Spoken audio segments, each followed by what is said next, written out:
Good afternoon. It is April 20, 2024, and it's a Saturday. Here in Sherbrooke, it is 11 degrees Celsius, 52 degrees Fahrenheit, and it's sunny. I'm in the left corner of the video right now because the light is nicer if I block the sun. I'm going to try this out. It's sunny outside. It's not super duper warm, but it's sunny. I intended to wake up at 10 a.m. and I did not wake up at 10 a.m. I did go to bed earlier this morning than I have in the past weeks, which felt good. But there's just also some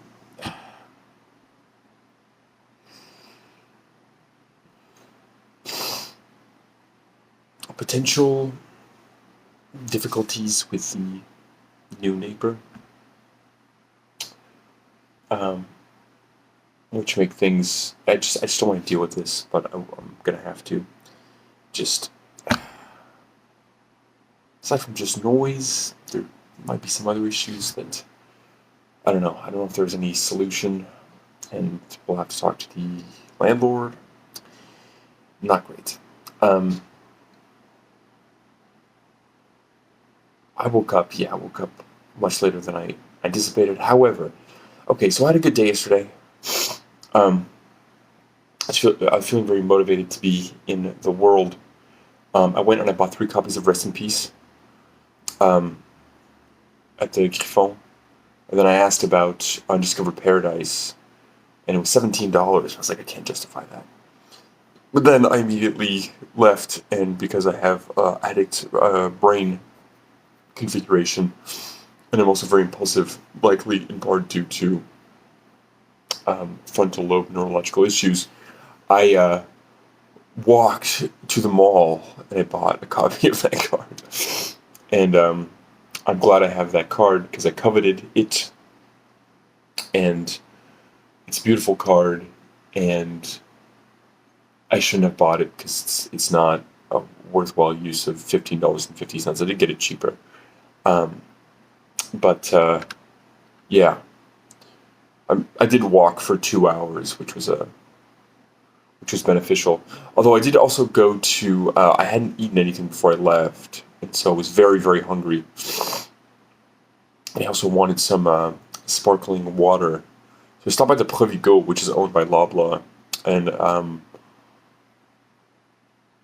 I don't know, I think this is not just a Reddit thing, since it started on Reddit, but it eventually ended up getting in the news. But I don't know how wider spread it's going to be. But there's like a movement to boycott Loblaw, which is a big grocery store chain. Actually owns like several brands of grocery store. I think it might be the biggest in Canada, I'm not sure, but it's definitely I'm pretty sure it's the biggest one.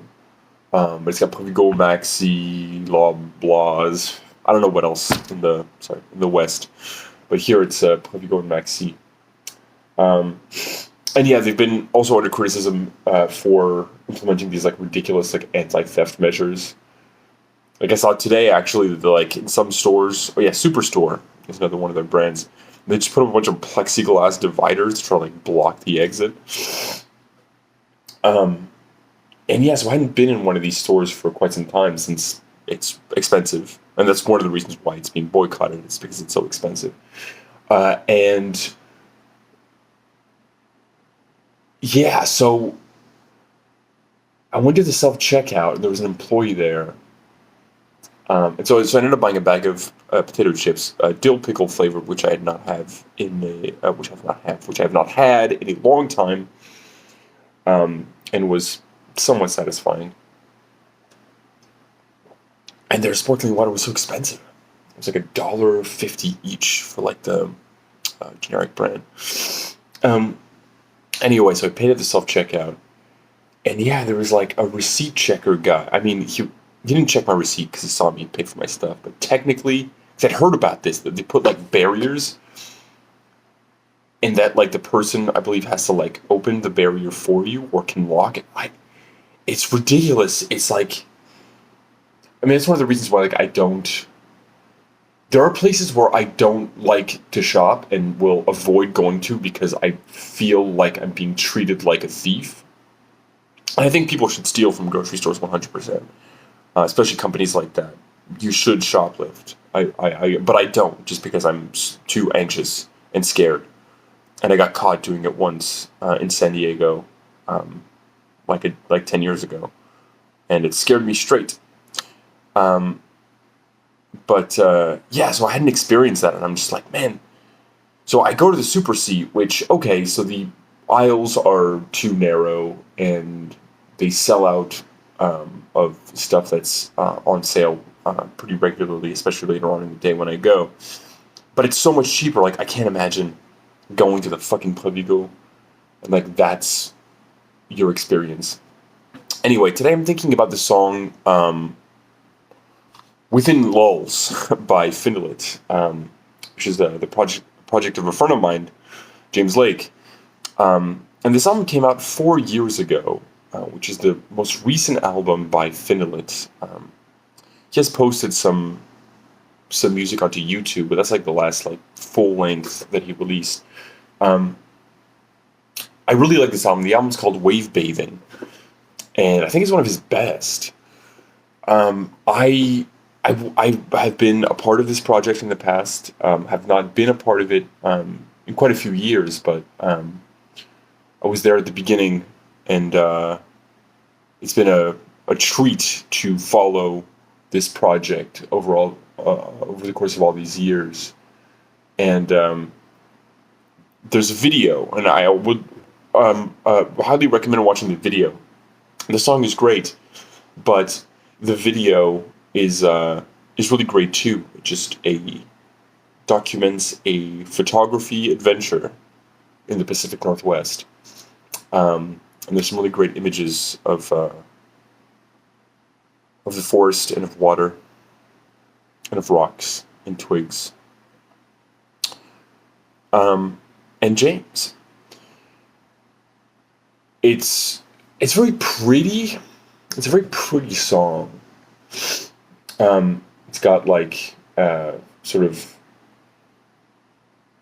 minimalist inspired, like minimalism isn't like the classical music genre.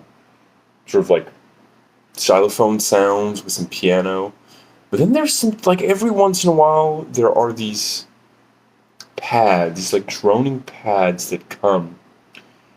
And they're not dissonant, but they add like, not to say that like it is emotionally superficial before, but it is a very pleasant sound, and its simplicity.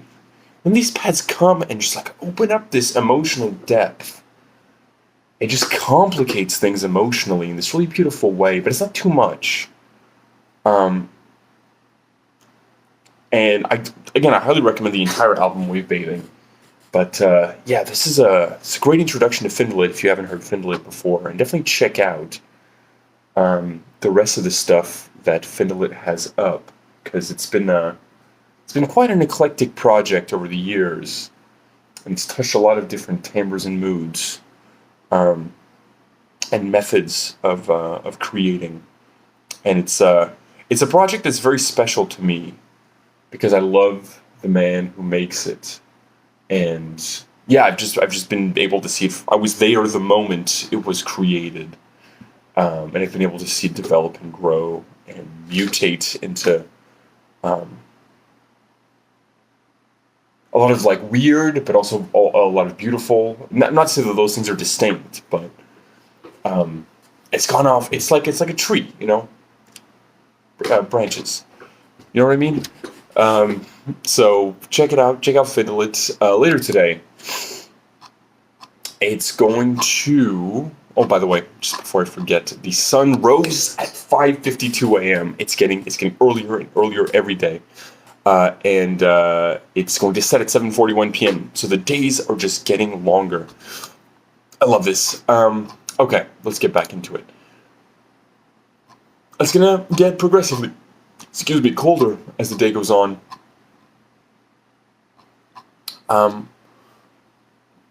For the rest of the day, it's going to have some intermittent clouds.